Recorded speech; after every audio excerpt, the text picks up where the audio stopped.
ese waba uzi ko isura y'ubutegetsi n'imbaraga ku mugabane wa Afurika iri guhinduka mu buryo butangaje? Ibuka neza ko mu gihe Amerika n'Uburayi bari gusa n'abatakaza igikundiro n'icyizere muri Afurika, igihugu cy'Uburusiya cyo kiri kwinjira ku muryango mugari. U Rwanda rero rwinjiye muri uyu mukino w'ibihangange.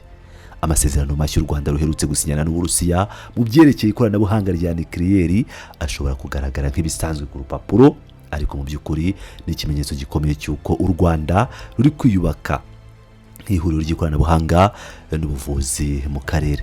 Reka twinjire mu mizi y'iyi nkuru turebe icyo amasezerano asobanuye ndetse n'impamvu u Rwanda ruri gukina amakarita yarwo neza cyane hagati y'ibihangange byo ku isi.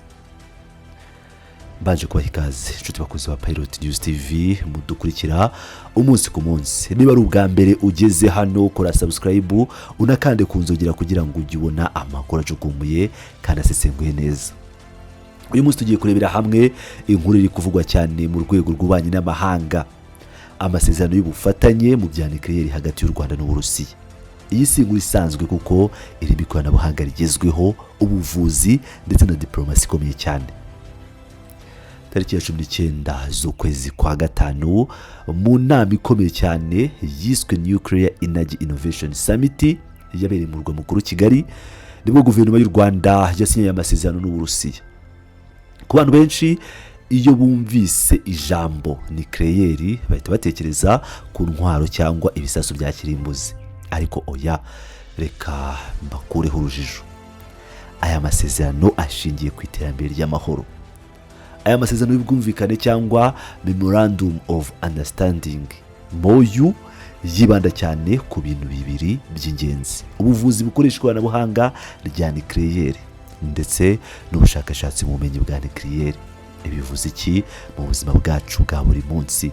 Bivuze ko u Rwanda rushaka kubaka ubushobozi bwo kuvura indwara zikomeye nka kanseri hakoreshejwe uburyo bugezweho cyane ku isi butabonekaga mu buryo bworoshye muri kano karere. Nk'uko umuvugizi wa guverinoma y'u Rwanda Madamu Yolande Makoro yabitangarije igitangazamakuru cya Al Jazeera uyu munsi, ni amakuru mashya. Ubu hamaze gutangira inyigo yimbitse kugira ngo barebe uko mu Rwanda hakubakwa ikigo gikoresha utwuma duto dutanga ingufu za nucleaire.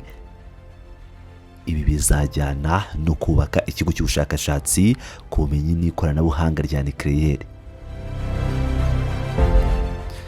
Iki kigo nicyo kizaba kirimo za laboratoire, ibyuma byo guhuguriramo abanyeshuri ndetse n'ibindi bikoresho by'ubuvuzi bya nucleaire. Nubwo uyu mushinga ukiri mu ntangiriro zawo, leta y'u Rwanda ntabwo yicaye ubusa. Ubu batangiye kohereza abanyeshuri b'Abanyarwanda mu Burusiya kwiga ibijyanye na nuclear engineering. Ibi ni ukugira ngo igihe ibyo bikorwa remezo bizaba byuzuye hazabe hari Abanyarwanda bafite ubumenyi bwo kubikoresha aho gutegereza abanyamahanga ngo bazaze kubidukorera. Reka tuve mu bya tekinike twinjire mu isesengura rya politiki mpuzamahanga. Kuki u Rwanda rwahisemo Uburusiya? Iyi nkuru ntabwo ishobora kumvikana neza tudasubije amaso inyuma ngo turebe uko isi ihagaze uyu munsi.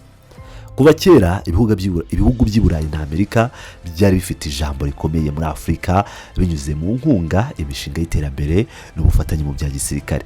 Ariko ubu ibintu byahinduye isura. Abayobozi benshi b'ibihugu bya Afurika bakaba batangiye kwibaza niba ibyo bihugu by'uburengerazuba bishobora kwizerwa by'igihe kirekire, kuko kenshi usanga politike zabyo zihindagurika bitewe n'umuyobozi mushya ugiye ku butegetsi. Aha rero niho Uburusiya bwaboneye icyuho. Uburusiya bwihutiye kwinjira muri Afurika bwitwaje iturufu imwe ikomeye cyane: kutivanga mu bibazo by'imbere mu bihugu no kubaha ubusugire bw'ibihugu byigenga. Ubutumwa burashimisha cyane abayobozi ba Afurika benshi bagiye barambirwa n'igitutu cyangwa amabwiriza abakandamiza aturuka mu bihugu by'uburengerazuba. Umwarimu muri kaminuza uzobereye mu bya diplomasi Profeseri Makaria Munene abisobanura neza agira ati: uburusiya buri kungukira ku buryo ibihugu by'uburengerazuba bigaragaza kudashikama mu mikoranire yabyo. Mu maso y'abayobozi ba Afurika imikoranire n'uburusiya irasobanutse kandi ntihindagurika. Uhabwa ishoramari ndetse n'amahugurwa, ntubazwe ibibazo byinshi cyangwa ngo ushyirweho amabwiriza akakaye. Niyo mpamvu ubona uburusiya bubinyujije mu kigo cyabwo cya leta gishinzwe ingufu za nucleaire cyitwa Rosatom, bumaze gusinyana amasezerano nk'aya n'ibihugu byinshi bya Afurika birimo Misiri, Ethiopia, Nigeria, Ghana na Afurika y'Epfo. Ariko nimwibeshye, ibindi bihangange nabyo ntibisinziriye. Ubushinwa bukomeje kwigarurira isoko ry'ubukungu bwa Afurika. Mu gihe Amerika nayo ifite ibigo bya gisirikare bikomeye mu bihugu nka Kenya, Uganda, Ethiopia na Djibouti. Aho Amerika ifite ikigo cyayo cya gisirikare kinini muri Afurika. Ibi bigaragaza ko umugabane wa Afurika wasigaye umeze nk'ikibuga cya chess ibihangange bikiniraho, buri wese ashaka kwigarurira igice cye. Ese u Rwanda rwo ruhagaze rute muri uyu mukino w'ibihangange? Reka mbabwire ukuri kugaragara cyangwa gusharira ibi bihugu.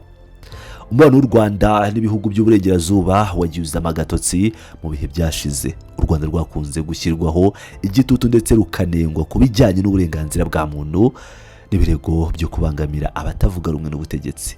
Ikindi gikomeye, umubano w'u Rwanda na Amerika wajemo ibibazo cyane cyane kubera ibirego bya Washington ishinja Kigali gufasha umutwe w'inyeshyamba wa M23 uba mu burasirazuba bwa Repubulika Iharanira Demokarasi ya Kongo, agace karangwamo amakimbirane n'intambara z'ubutegetsi ndetse n'amabuye y'agaciro. Nyamara nubwo hari ubwo bwumvikane buke, u Rwanda rwafashe umurongo usobanutse wo gutandukanya ibibazo bya politiki n'iterambere ry'ikoranabuhanga n'ishoramari. Amasezerano ruherutse gusinyana n'Uburusiya, leta y'u Rwanda iyashyira mu cyiciro cy'iterambere, amahugurwa n'ikoranabuhanga aho kuba ikibazo cya politiki. Ndibuka neza ibyo Madamu Yolande Macron yavuze. Ntabwo u Rwanda rwasinyanye n'Uburusiya gusa, yasobanuye ko mu rwego rwo kwirinda kwegamira ku gihugu kimwe, u Rwanda rwanasinyanye amasezerano y'ubufatanye mu bya nucleaire ya gisivile, ibyo bita Civil Nuclear Corporation, n'igihugu cya Leta Zunze Ubumwe za Amerika, rusinyana n'ibigo byo muri Afurika y'Epfo ndetse n'ibyo mu gihugu cya Autriche. Ibi Beverly Ochieng, umusesenguzi mukuru mu kigo cya Control Risks, abivugaho agira ati u Rwanda ruracyafite ubushobozi bwo gukorana n'abafatanyabikorwa batandukanye icyarimwe. Aya masezerano yo mu bya nucleaire abaye mu gihe u Rwanda rwanasinyanye n'Uburusiya andi masezerano mu rwego rw'ubuzima, kandi mu gihe runari mu biganiro bya gisirikare n'Ubufaransa. U Rwanda rero ruri kugabanya abafatanyabikorwa barwo mu byiciro kugira ngo rufashe buri rwego kugera ku ntego zarwo. Iyi ni strategy yumvikana neza ya Perezida Paul Kagame, kugumana umubano mwiza n'ibihangange byose: Amerika, Ubushinwa, Uburayi, ibihugu by'Abarabu n'Uburusiya, kugira ngo u Rwanda rutisanga rwishingikirije ku gihugu kimwe gusa, rukaba rwahuriramo n'ibibazo igihe icyo gihugu cyaba gihinduye imikorere. Kuri iyi ngingo ushobora kwibaza uti ese iyi mishinga ya nucleaire yo muri Afurika igamije iki mu by'ukuri? Impuguke zivuga ko akenshi iyi mishinga ifite intego ebyiri: iterambere rya tekinike ndetse no gutanga ubutumwa bwa politiki. Kugira umushinga nk'uyu, kabone niyo yaba ari agakoresho gato k'ubushakashatsi cyangwa small modular reactor, bigaragaza ko igihugu gifite intumbero ihambaye mu bya siyansi ndetse n'inganda, kabone niyo cyaba kitaratangira kubyaza iyo mishinga amashanyarazi. Nk'uko Beverly Ochieng abivuga, amenshi mu masezerano Uburusiya businyana mu bya nucleaire ni ibimenyetso gusa biba bigaragaza gukomera biha ikigo cya Rosatom cy'Uburusiya ububasha bwo kuganza mu bya tekiniki ku mugabane wa Afurika, nubwo baba bari munsi y'ibihano by'amahanga. Ariko rero kugira ngo ibi bibe impamo bisaba igihe kirekire. Impuguke zihurira ko gukora imishinga ya nucleaire bihenda cyane, bikaba bigoranye, bisaba imyaka ibarirwa muri za mirongo y'uburambe, amategeko akomeye ayigenga no kwitwararika bidasanzwe mu gukurikiza amabwiriza mpuzamahanga agenga umutekano w'ibyo bikoresho. Leta z'ibihugu zigomba kureba neza inyungu ziri mu kubaka ubushobozi n'amahugurwa, zikabipima n'ingaruka z'amafaranga menshi cyane ndetse n'ibyago bya tekiniki bishobora kubaho mu gihe kirekire. Nyamara kandi Profesa Munene arongera akabivuga mu magambo akomeye ati Uburusiya ntabwo bwiyerekana nk'aho bufite indangagaciro zihebuje kurusha abandi. Ubwo bunyangamugayo bwabo ugereranyije n'amategeko abiri y'ibihugu by'uburengerazuba bikurura cyane ibihugu bya Afurika bikabyerekeza ku Burusiya no ku Bushinwa. Ntabwo ari u Rwanda gusa ruri kwifuza iri koranabuhanga. Mu karere ka Afurika y'Uburasirazuba, igihugu cya Kenya, Uganda na Ethiopia byose byerekanye inyota yabyo yo gukoresha ingufu za nucleaire mu bihe biri imbere. Nubwo intambwe iri guterwa ari ntoya cyane, ibi bigaragaza ko gukoresha nucleaire bisigaye bifatwa nk'ishema ry'igihugu ndetse n'ingamba zikomeye z'ubukungu. Ku rundi ruhande, intambwe u Rwanda rwateye yo gushaka abafatanyabikorwa ba nucleaire benshi batandukanye igaragaza ishyaka ndetse n'ubushishozi bukomeye. Kuri guverinoma ya Kigali, gahunda ya nucleaire ijyanye n'intego z'imbere mu gihugu zirimo guteza imbere ubuvuzi cyane cyane buvura kanseri, guhugura abenjeniyeri b'Abanyarwanda no guteza imbere ubushakashatsi bwa siyansi bwimbitse. Iki kigo cya nucleaire nikiramuka cyuzuye kizateza u Rwanda imbere mu buryo bugaragara, kirugire ihuriro ry'ikoranabuhanga rya nucleaire mu karere, ibintu bizakurura impano z'abahanga ndetse n'ishoramari rikomeye rivuye impande zose z'isi.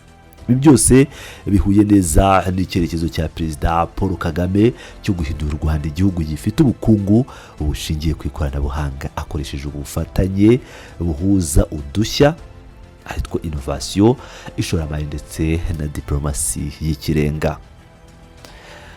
Nshuti bakunze rero ba Pilot News TV, twanzuye inkuru dukwiye kumenya ko amasezerano ya nucleaire u Rwanda rwasinye atari ibintu biza mu ijoro rimwe n'urugendo rurerure. Hazabanza inyigo, amahugurwa y'abanyeshuri basaga imyaka mu Burusiya, tuvuga ngo baziga imyaka mu Burusiya no gutegura ibikorwa remezo bishobora gufata indi myaka myinshi. Nyuma y'iyo myaka nibwo dushobora kuzabona za laboratoire zikora zigaragara amaso ku maso. Dushobora kwitega nko mu myaka 10 iri imbere, nubwo bavuga ko bizatangira neza muri 2030, 2032. Icyo u Rwanda ruri gukora ubu ni ugutanga ubutumwa bukomeye ku isi yose. U Rwanda rurerekana ko rushobora kugera ku ntego zarwo z'iterambere n'iza diplomasi icyarimwe mu kugabanya abafatanyabikorwa barwo no kutegamira ku ruhande rumwe. U Rwanda ruri kwikingira ibibazo by'ejo hazaza, runashyiraho ishingiro rikomeye ry'iterambere rya siyansi ihanitse. Ese wowe urabibona ute? Ubona aya masezerano ari igitego u Rwanda rutsinze mu bya diplomasi n'iterambere, cyangwa ubona hari ingaruka byazagira mu gukorana n'ibihangange bihanganye? Ndashaka kubona ibitekerezo byanyu muri comment section hano hasi.